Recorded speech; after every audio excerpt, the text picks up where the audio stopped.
For today's video, I'm starting a series, something I haven't done before. We'll go through all 18 clubs, but for this video specifically, we'll talk about the mighty Adelaide Crom. So everyone talking about Omnicrom, but this is the real Crom that you should be talking about, the Adelaide Crom. So I'll start off with these club previews, I'll say how I think they'll go, where the list is at the start of the video, and then I'll go on to the players, but only touch on that quickly. Because it can sort of affect you. If they're rebuilding, they might play more kids. If they're a better team, they'll probably score more points, which isn't always the case. But with the Dogs in Melbourne, it sort of was the case this year. Without further ado, so how do I think Adelaide will go this year? I think bottom six, to be honest. Maybe upside to be a little bit more, but we have to remember where the list is at. They are rebuilding, so that's all I have to say about that. But they have a few kids coming through, so we'll speak about the rookies soon, and a few players, premiums that have some relevance. So the first premium, we'll start off in defence, is Jordan Dawson. Dawson is very much a wait and see on his role. I've spoken about him a little bit, but the chance that he plays inside, might start off a wing and move up to stoppages, but I'm not exactly sure. So, still had rebound 50s when he was playing wing in the second half of 2021, playing at the Swans, when he sort of moved away from the halfback role, so he could be used all over the place. So with Dawson, I think he's an upgrade target, but if his role looks unbelievable in the preseason, we'll see how that goes.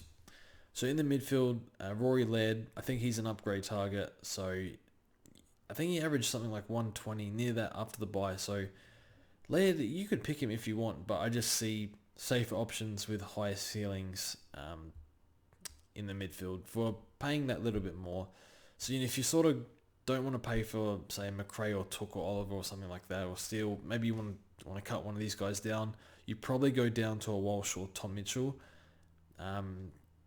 Laird's still a great option for us probably down the track, but there's players that are probably captain options that we can pick over Laird.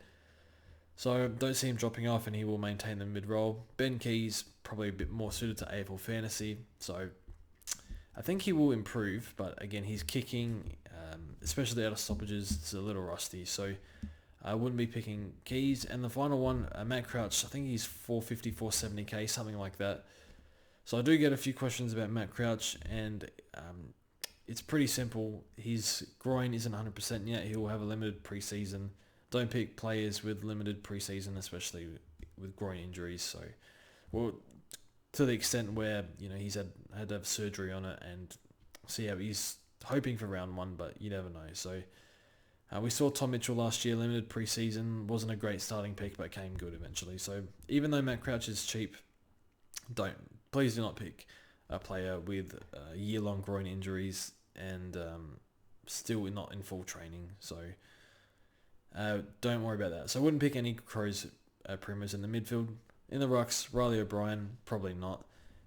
Hitouts to advantage, probably not his biggest strength. Is kind of what you need to be a top 2, top 3 ruck. So still good around the ground. And I actually think Strawn is our backup ruck, might actually threaten his spot, which sounds stupid, but he's actually really good. So that's that. So move on. So there's actually no mid prices. I suppose Matt Crouch could be mid prices. Apart from Wayne Miller in defence, would I pick Miller? No, I don't know his role. I don't trust his durability, and he's 270k. If he was 200k, we'll give him a watch. But he's one where he's always said he wants to play halfback, and he's never really secured that role. He's for periods, yes, but he's been moved half forward, wing. Maybe they want to try him through the midfield. So with Miller, it's a trap, unfortunately. And still, I'm not sure if he's in full training. I think he did complete a session. With Darren Burgess, might help him a lot. But a combination of durability and role uncertainty, it's a no from me. And 270k, you probably need him to average like in the 80s somewhere for that to work. So I don't think the reward is high enough for the risk. And the rookies, so I have quite a lot of names here on the rookie list. So we can discuss them. So in defense, so Hinge, 180k, not really sure what his role is, and had a season-ending shoulder injury in round 1, first few minutes. So not sure he's best 22, but was last year in round 1. But shown to be a capable scorer. But yeah, I'm not exactly sure what his role is. I know he's sort of a utility player, so see how he goes in the preseason. One to watch, I guess. Mackesy, 160k defender. Unfortunately, a little worried about Maxey because with these young players, you want to hear good things about them in the preseason, especially if they're high picks, and we haven't really heard that over the years with Mackesy. So, and the role will either be key position forward or key position defence. So, he's a no. Josh Worrell, 123k. Thought he was promising last preseason, playing as an intercept defender, or that third tall role. However, his job security, I'm not sure he plays round one. I'm not sure there's a spot for him really, but was really poor in his AFL debut.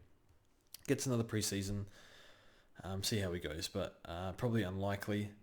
Braden Cook in the midfield, 200k, probably a no. Super good talent, but at 200k, might as well pick Finn, Horn-Francis, Stakos, Ward. Could even go down to Erasmus, so yeah, not relevant. Jackson Haitley, 180k. I've actually got a few questions about this one. Yeah, got made fun of a little bit for hyping him up last preseason.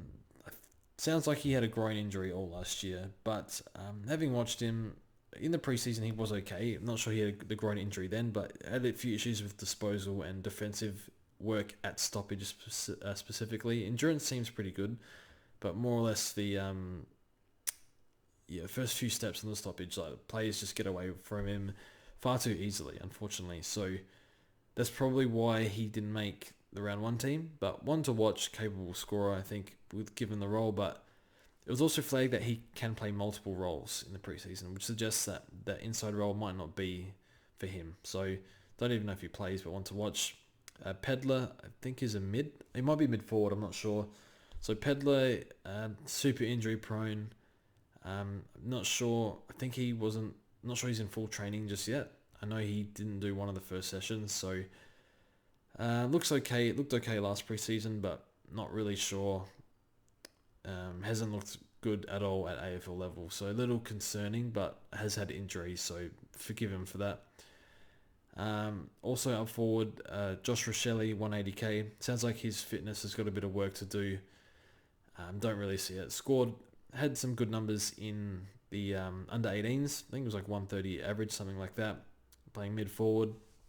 Don't think he'll get any mid time, to be honest. Maybe a smidge of mid time, but yeah, when you hear stuff about needs to improve his fitness a bit, but talent's there. So I think he'll play round one, but don't think he can score enough, especially in a team which is rebuilding.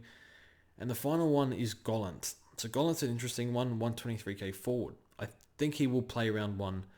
So Gollant looks like a third tall forward type, more your marking type forward. If he plays, which I think he will, he might lose his spot when Taylor Walker comes back in round 4 or 5, something like that. But however, if he looked really promising at the end of last year. He's put on a lot of size, put on I think over 10 kilos since he's come to the AFL. So he won't score much, but if there's nothing up forward, could be an option for us on the bench, but one I would rather avoid. So looking at the Adelaide Crows as a whole, there's not a whole lot of relevance here, to be honest. I think the main one is Laird as an upgrade target. And for our starting team, I don't think I have any Crows players. For years we had Rory Laird down back, but this year there's just not a whole lot. I think the most likely I pick is Gollant as a forward rookie. But other than that, there's really nothing here, I think. So Dawson as well, if he passes the eye test and the role test, I guess, in the preseason. But I think it's more likely than not I pick no Crows players to start my team and maybe end up with Laird at some point. So that's my preview. Let me know if there's any Crows players you're keen on or you want any extra information on these players.